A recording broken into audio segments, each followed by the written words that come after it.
Nagbabalik na nga ang programang Patok, May Oportunidad sa Bawat Katok. At kami pa rin yung katok ngayong hapon. Ako si ka-partner Wella. At ako naman si ka-partner Jillian. At ngayon, makasama natin ang isang special na panauhin na hindi na bago sa DZAR.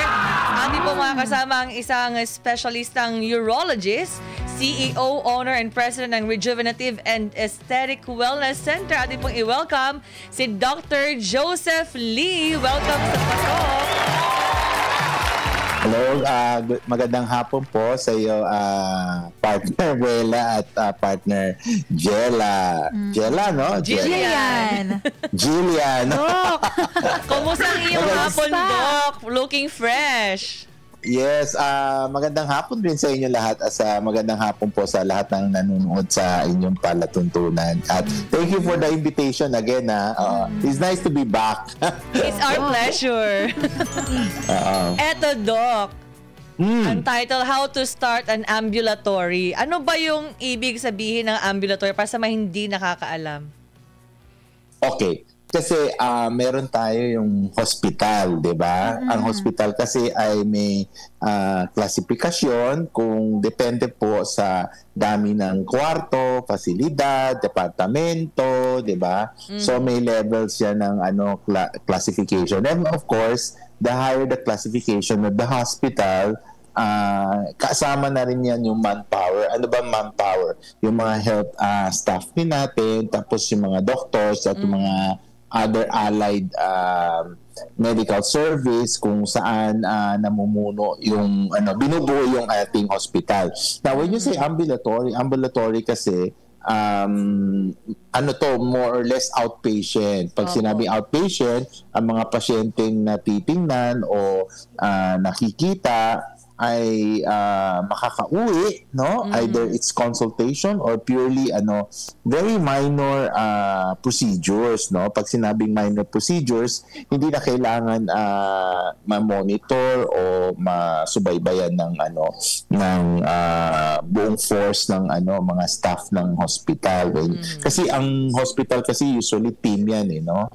Especially for surgical procedures or mga important diagnostic procedures, may team yan, diba? Na comprise. Ito kasi maaring yung nurse lang tsaka yung mismo yung consultant na nandun at sumusubaybay. So, ang ambulatory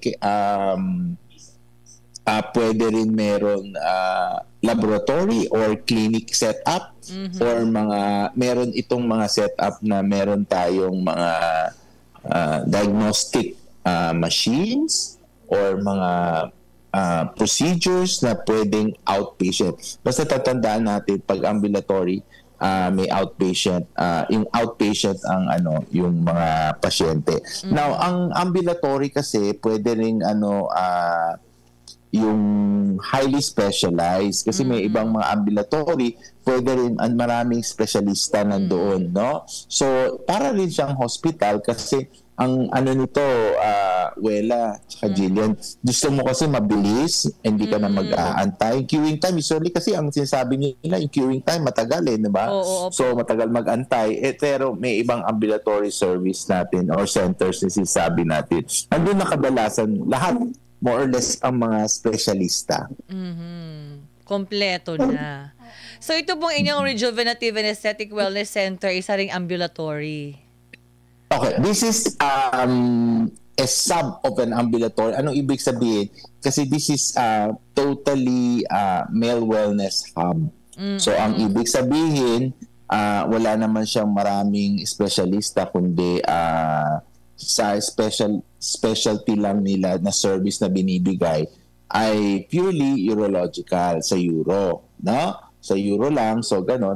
Pero syempre, meron naman tayong inilatag o dinalang ng mga gamit galing Europa na pwede rin sa babae. Pwede sa babae pero ginagamit pa rin urological, no? So ito ay pwede rin sabihin natin ambulatory center na stand-alone para sa isa at hindi maramihang specialty. Diba? Kanina may sinabi ako maraming lang. Specialty. Pwede. Parang tila ito, nag-iisa lang. So ano ang inspirasyon mo sa pag-open nitong iyong wellness clinic?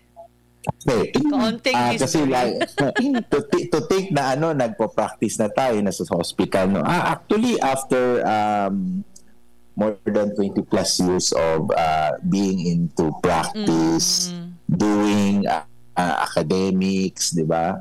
Lagi nating sinasabi, ano pa ba ang gagawin natin? Ano pa ang motivation? Siguro may passion tayo kasi sa lahat ng mga nakikita nating problema with regards to the urological condition, isa ang men's health o sinasabi natin, lalo na sa reproductive aspect. Minsan kasi,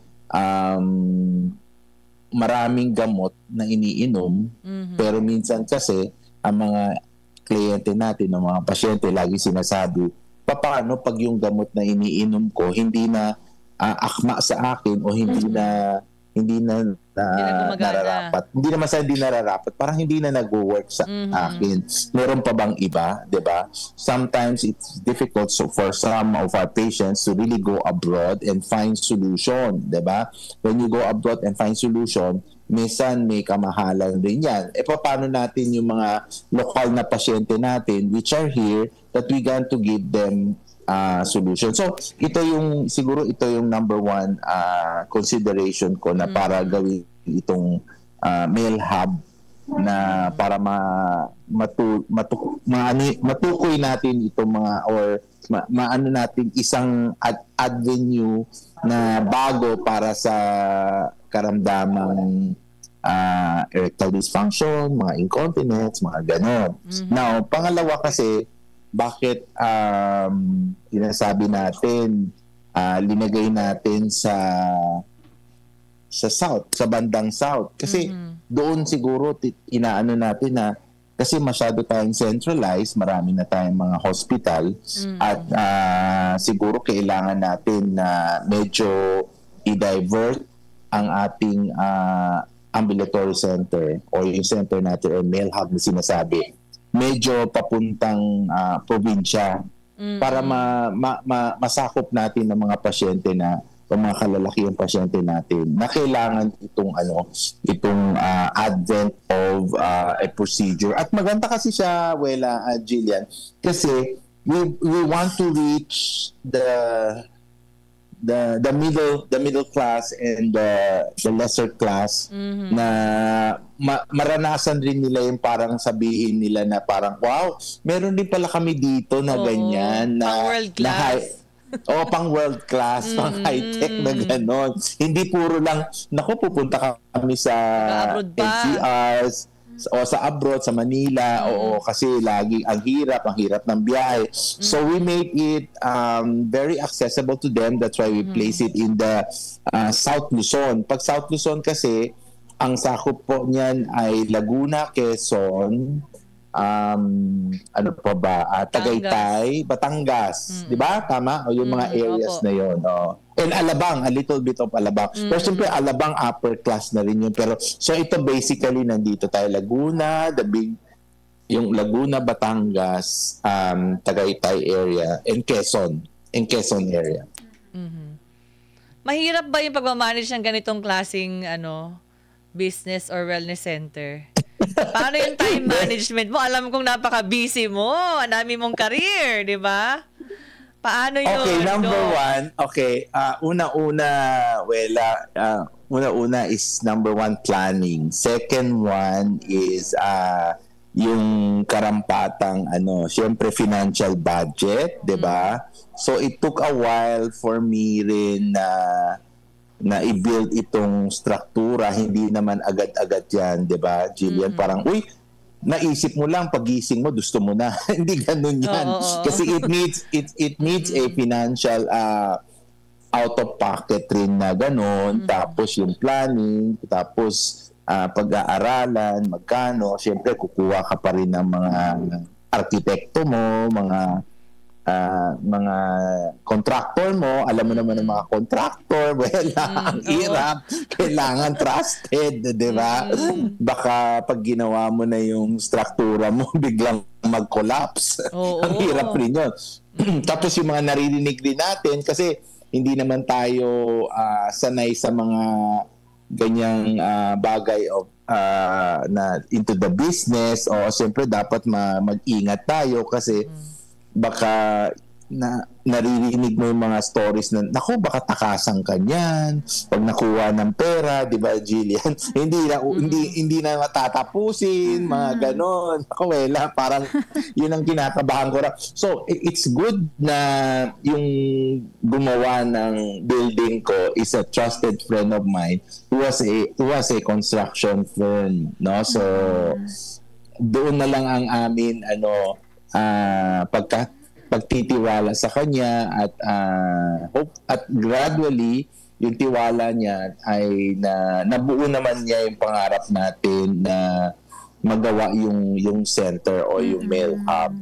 So ganun. So that's the second one. So yun ang dapat may vision ka. Pangalawa, yung financial packet mo. 3, tamang contractor, yung tao. Hindi mo rin masasabi, no? Kasi baka after that on the process, mag-away-away sila.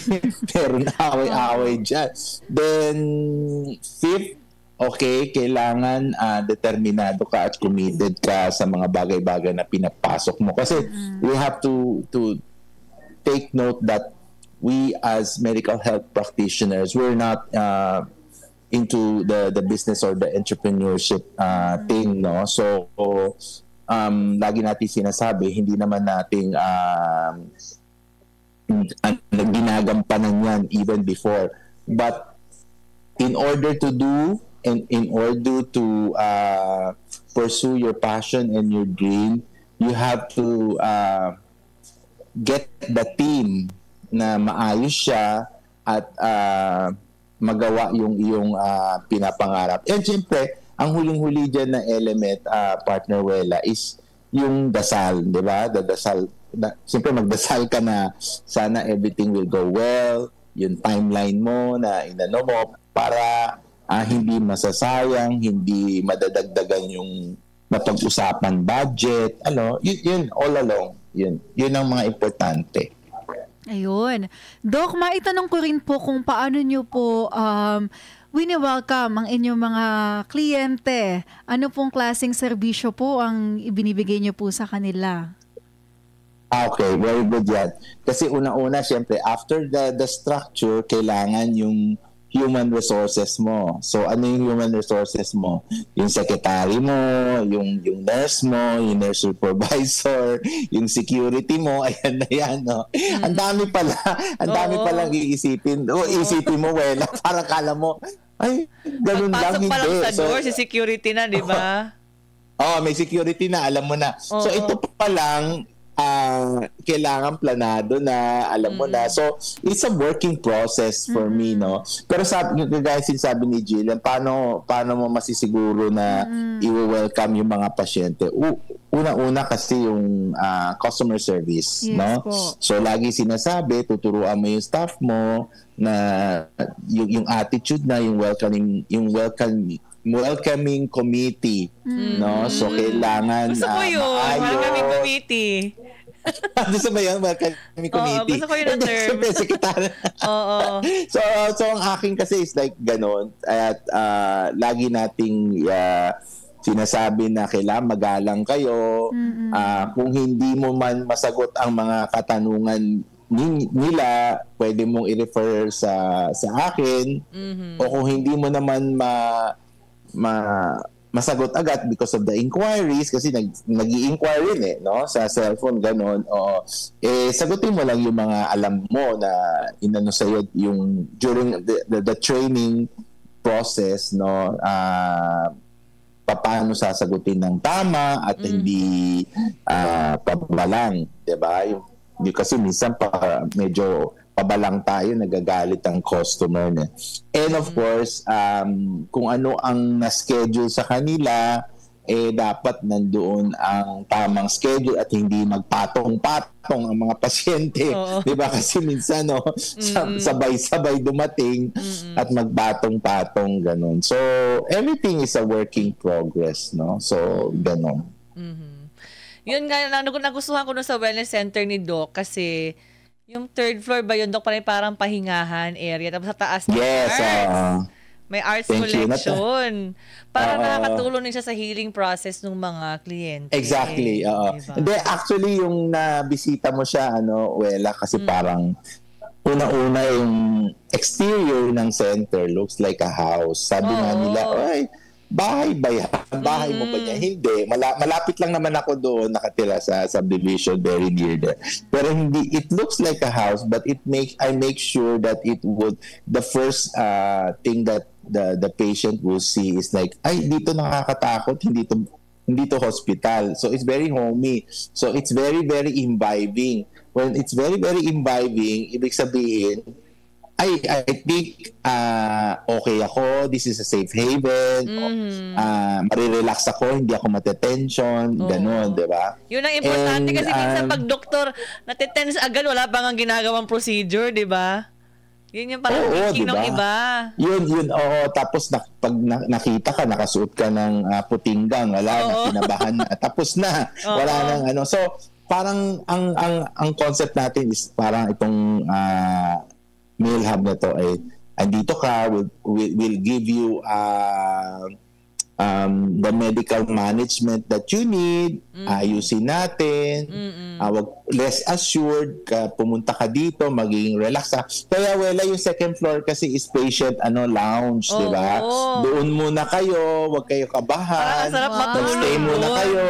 Oo, may sana si Jillian makakita. So dito kayo magstay, dito muna kayo sa kwarto kung ikaw ay masyadong introvert, dun muna kayo sa isang kwarto. Di ba? Parang ayaw mo mapakita ng tama. Gusto mag-solo, nahihiya ka, and everything. So, dun yun. And the third floor, yung minimension mo lagi, is it's the art lounge or the business center. Favorite part mo? Kasi andoon po ang ilan sa kita niyo mga collections ko. Tapos parang inano ko na rin pinesent sa individual na mga pasyente natin. At pwede pagmitingan ng mga pasyente dyan o mga ibang aktibidades pwede gawin dyan. It could serve as a very good venue sa Tapos yung nga sinasabi mo lagi, di ba, Wela, parang pwedeng Instagram. Pwede ka mag-picture lahat ng talaga. Kasi yan ngayon yung uso di ba? Hindi lang basta lang center lang, di ba? Maganda rin sa mata. Diba, kailangan mabisita ni Juliet. You can do Instagram whatever corner you like. Magsulo ka dyan sa isang corner. Di ba? Di ba, Wela? Parang okay na yun. Di ba? Parang wala pang treatment na heal ka na. Yes. I think that's part of it. We do it holistically and we don't center it on the specific disease. Para paglalabas mo, ramdam mo yung parang, gagaling ako subconsciously at maaayos ako. Di ba? Ano yung madalas na concern na nilalapit sa inyo, Doc? Na natulungan mo talaga, tapos bumalik talaga sa'yo, nagpasalamat. May mga ganong story ba? Oo, maraming ganon. Yung parang pumunta sila, natuwa sila. At ang una kasi, ang nila is parang, na-amaze sila, may ganon pala. Yung unang nila, may ganon pala. Pangalawa, para sa amin to. Parang ganun para sa mga kalalakihan.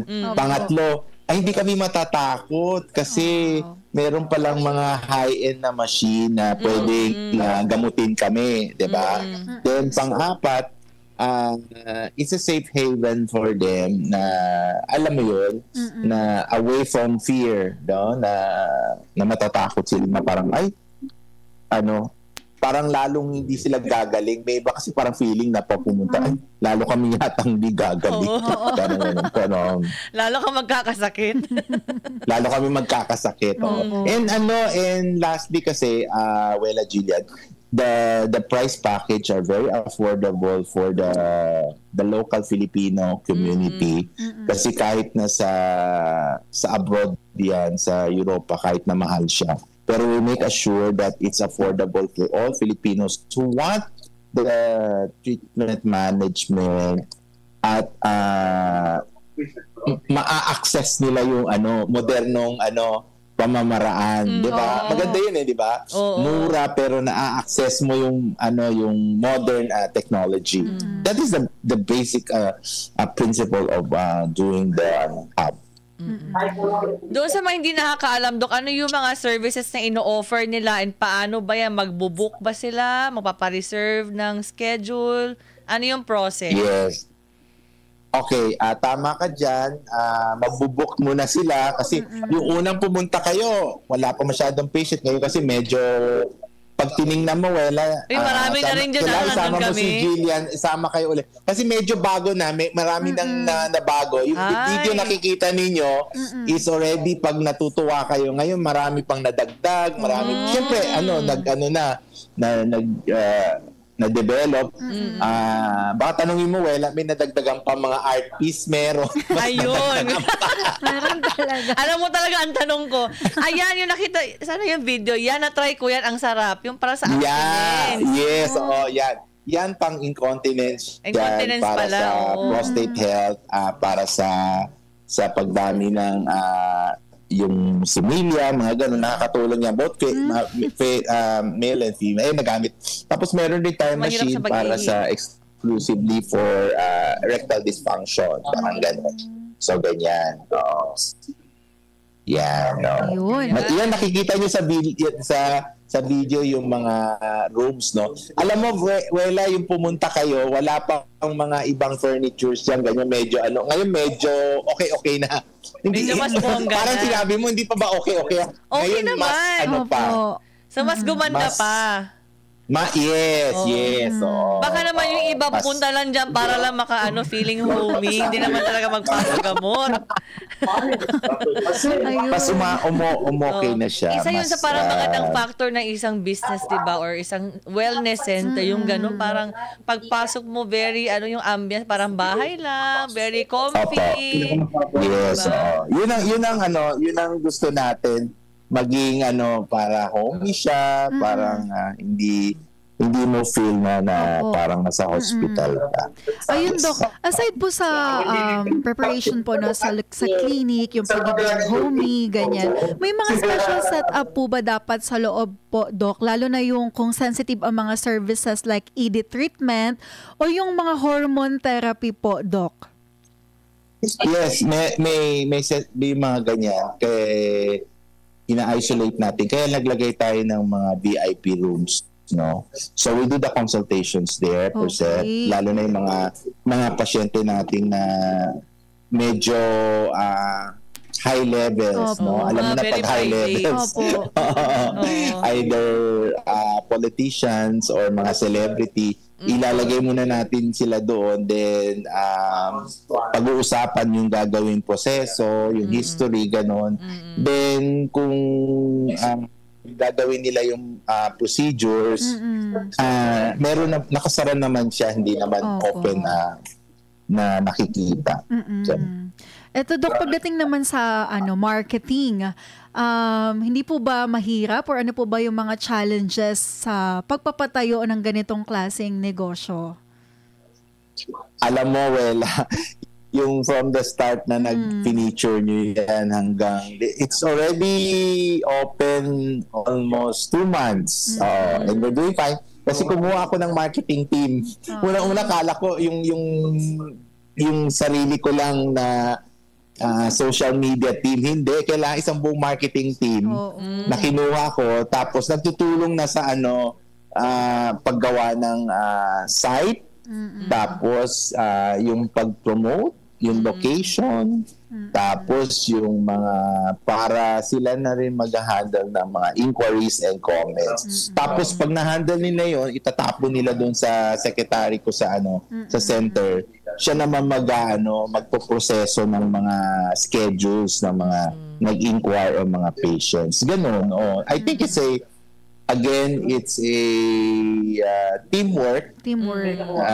At working progress talaga. Alam mo, Jillian, hindi ibig sabihin nagawa mo na okay na. Hindi learning pa rin sa akin kasi kakaiba to. It's ang estado ko ngayon hindi lang bilang espesyalista doktor, kalahati ng ng katawan ko is into the business aspect na di ba? So, grabe ang time management. Meron ka pa bang me time, Doc? Dalaw kayo dalaw kayo ulit. Then we'll do a progressive feature. Kasama na yung mga team ko. Wela. Sure. Julian, kasama na yung mga team ko. Makausap niyo yung staff. Kasi in that time, parang ako lang no? Ikaw lang lahat. Kasi dahil mo pang bisita, di ba? Ikaw lahat. Yes po. Thank you, Thank Doc, you doon for sa mga gusto inviting me. mag-start ng healthcare business, ano yung pwede mong advice sa kanila or tips? Okay. Number 1 is commitment. Commitment. When you say commitment, vision and passion, hindi yung parang nagustuhan mo lang, yun na yun. Second, pag-aralan kasi may financial outlay to. Magkano? Ikaw ba ay mangungutang or sarili mong savings? Kasi ako sarili kong savings. Hindi ako nag-bank loan, ganon. So, yun, kailangan mo are you doing this for yourself or with partners? Yun ang mga natin, no? Later on, baka gusto mo may partners, pwede rin. Then, thirdly, kailangan handa ka. Lagi nila sinasabi na for every small business, there are gaps and risks. So, you have to take the risk para maging catapult mo siya, maging push para sa improvement at kagandahan ng iyong ginagawang establishmento. Ayun. Yan. Ang dami-dami natin natutunan ngayong hapon kasama si ka-partner Dr. Joseph Lee. Maraming salamat po sa inyong time, Doc. Thank you, Doc. Ayan po si Dr. Joseph Lee, isang urology expert at President CEO ng Rejuvenative and Aesthetic Wellness Center. Sana mga ka-partner ay na-inspire na kayo na mag-start ng inyong negosyo. Ano ba ang inyong mga naiisip? Food business ba? Mga products and healthcare ba? Or gusto nyo mga printing services, iba't iba mga services. So, nasa inyo na yan. Sabi nga ni Doc kanina, yung commitment. Kailangan may vision at may passion. Yun. Hindi yung parang naisipan mo lang. Basta-basta na lang. So mga ka-partner, kung meron kang kwentong alam mong papatok sa isipan ng bawat Pilipino, abay, wag niyong itago, kundi dapat ito'y inyong ibahagi at ipatok na yan. At bago tayo magpaalam, laging tandaan ang sinasabi sa Proverbs 10:4. A lazy person will end up poor, but a hard worker will become rich. Nagpapahirap ang katamaran, ngunit ang kasipagan ay nagpapayaman. Ayan mga ka-partners, muli ako po si ka-partner Jillian. Ako naman si ka-partner Wela. Magsalo-salo ulit tayo bukas sa kaparehong oras at himpilan dito lang sa Patok. May oportunidad sa bawat katok.